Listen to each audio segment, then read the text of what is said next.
pasamos al tema nacional. Ya está con nosotros acá en la mesa de Primera Página Héctor Alejo Rodríguez, él es secretario general de la Juventud del Partido Comunista de Venezuela, quien le damos, por supuesto, la bienvenida. ¿Es primera vez que viene por acá, verdad? No, yo estuve una vez. ¿Sí? Estuve en una ocasión bienvenido. en Primera Página. Muchas bienvenido gracias nuevamente. Bueno, varios temas que conversar, pero ya está encaminado básicamente. Ayer la rectora Tania Amelio hablaba de cómo se está preparando el cronograma para las elecciones a consejos municipales del próximo 9 de diciembre. ¿Cómo se está preparando el Partido Comunista de Venezuela? Y esto se lo pregunto porque nuevamente unos comicios que son un poco cuestionados, la gente no está tomando en cuenta quizás el tema electoral porque lo agobia el tema económico, pero ¿cómo ve el escenario para estas elecciones? Bueno, fíjate que desde el Partido Comunista de Venezuela hemos estado trabajando en este tema. Nosotros vamos a participar de estas elecciones también en el marco de una amplia alianza de las fuerzas patrióticas y revolucionarias en casi todos los estados del país, exceptuando Apure y la mayoría de los municipios del estado Monagas. Aún todavía estamos en proceso de discusión en el marco de la alianza, porque como sabes hay tiempo para sustituciones hasta el 19 sí. y 20. Todavía estamos esperando que se cumplan algunos de los acuerdos que hemos construido en el marco de las discusiones, porque aún en muchos de los estados no se han logrado cumplir buena parte de las sustituciones y estamos a la espera de que esos acuerdos se cumplan y que podamos avanzar también en otra serie. Pero van con candidatos del partido. Vamos con candidatos del partido en el marco de una amplia alianza y bueno, al mismo tiempo trabajando todo lo que va a ser nuestra ofensiva política e ideológica, porque como tú sabes, para el Partido Comunista cada elección es una oportunidad de difundir nuestro programa, de difundir nuestras propuestas, de contribuir al esfuerzo de organización y de movilización para la lucha del movimiento obrero, juvenil, campesino en todo el país. ¿Considera, señor Rodríguez, que se está escuchando a los partidos un poco más pequeños, por llamarlo de alguna forma, que integran el gran polo patriótico? Porque hemos visto que el Partido Comunista de Venezuela hace propuestas, el mismo PPT también lo hace, algunos como Movimiento Tupamaro, por llamarlo de alguna manera, o el Partido Redes han hecho propuestas, pero pareciera que todo se centraliza en el PSV. Nosotros seguimos señalando sobre la necesidad de construir un espacio que nos permita un intercambio, ¿no?, permanente entre las distintas fuerzas que acompañamos este proceso, en donde tenemos coincidencias, indudablemente. Este escenario no ha sido posible todavía construirlo. El gran polo patriótico se activa cada vez que ocurren procesos electorales o existe alguna coyuntura que lo demande, pero desde el Partido Comunista de Venezuela ha sido un planteamiento histórico de nuestra organización desde que inició este proceso de cambio en 1998, de la necesidad de que exista una instancia de dirección colectiva del proceso venezolano que permita escuchar las distintas propuestas y opiniones.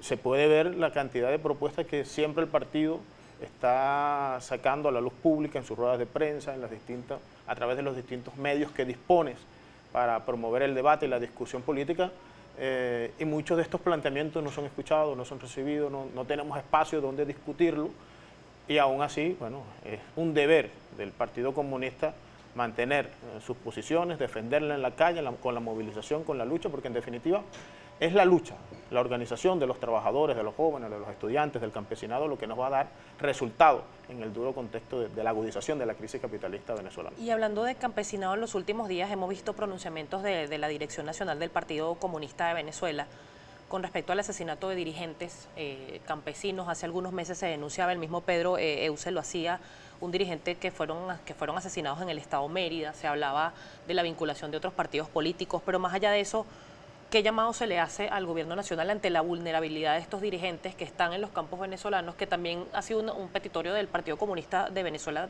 desde hace años, que realmente la tierra se le entregue a la gente que realmente la trabaja y que no se convierta en un tema de burocracia que pareciera que es lo que está afectando la producción nacional en principio? Sí, efectivamente es así. Fue Luis Fajardo, un miembro del Comité Central del partido, dirigente campesino del Partido Comunista, de la corriente Nicomedes Abreu, que fue asesinado producto de esta acción de grupos latifundistas en connivencia. Un sicariato, aparentemente. Un sicariato, efectivamente, en connivencia con sectores de la Fuerza Armada Nacional Bolivariana, pero que lo dirían fundamentalmente estos grupos latifundistas que se han resistido, ¿no?, a la política, a la acción del movimiento campesino de recuperar la tierra para ponerla a producir,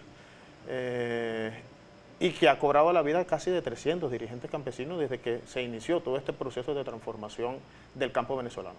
Nosotros estamos impulsando una lucha para que esta labor del movimiento campesino venezolano se intensifique. De ninguna manera podemos permitir que el sicariato de nuestros dirigentes signifique un retroceso en nuestras demandas y nuestras movilizaciones, todo lo contrario. De hecho, estamos preparando para la semana que viene una gran acción para que avancemos en la recuperación de los fondos, porque en este momento donde el país es agredido internacionalmente, donde se imponen sanciones, es más necesaria la lucha por la recuperación del campo y la transformación revolucionaria del campo. Y cuando usted se refiere al tema de los latifundistas, estas personas tienen la condescendencia del gobierno. Y esto se lo pregunto porque eso era lo que precisamente quería hacer en su momento Hugo Chávez, de expropiar las tierras o de nacionalizar tierras para que se produjeran, y parece que en el caso específico, resultó peor de lo que se criticaba antes. En el caso específico del Fondo Caño Rico, sí, nosotros y el Partido Comunista lo venía denunciando. Sí, de la connivencia de sectores gubernamentales, específicamente un parlamentario en el estado Zulia, sectores de la Guardia Nacional. Él recibía amenazas de muerte por parte también de estos sectores, y así en distintos espacios donde el movimiento campesino está luchando y que demuestra el carácter de clase del actual Estado y que el Partido Comunista siempre ha denunciado. Es un Estado capitalista y al que nosotros estamos obligados a luchar y derrotar, porque debemos construir un nuevo Estado que esté al servicio efectivamente de los intereses y las aspiraciones de los trabajadores, del campesinado y del movimiento popular revolucionario.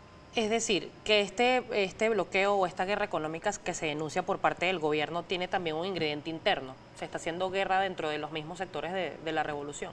Hay un Estado capitalista que responde a los intereses del capital y que por tanto va desde nuestra percepción y nuestro análisis político del Estado, de cómo funciona el sistema político venezolano, indudablemente hay aspectos de lo que se denuncia esta guerra económica que tienen que ver también con los errores en política económica y que también tienen que ver con el carácter de este Estado que al ponerse al servicio de los intereses del gran capital indudablemente nunca va a obrar en función de las aspiraciones y las necesidades de las grandes masas populares. Señor Rodríguez, vamos a hacer una pausa y al regreso quiero que sigamos conversando sobre estas propuestas, sobre quizás cuáles son las acciones más inmediatas del Partido Comunista de Venezuela, y también quiero conversar con usted porque además es muy joven, sobre el tema económico, que también el Partido Comunista ha estado muy autocrítico con este tema. En su momento, cuando se anunció la reconversión monetaria, coincidían con otros partidos o con otros sectores de la vida nacional en que no iba a paliar la inflación, aunque no iba a bajar la inflación, y justamente ayer se dieron cifras y bueno, no son nada alentadoras. Son las 7:40, estamos conversando con Héctor Alejo Rodríguez, secretario general de la Juventud del Partido Comunista de Venezuela. ¿Tiene cuenta en redes sociales? No, yo no tengo, pero mi organización sí. ¿Cómo es? @JCB1947. Allí la tienen. Y @primera página si tienen preguntas para Héctor Alejo Rodríguez. Ya venimos.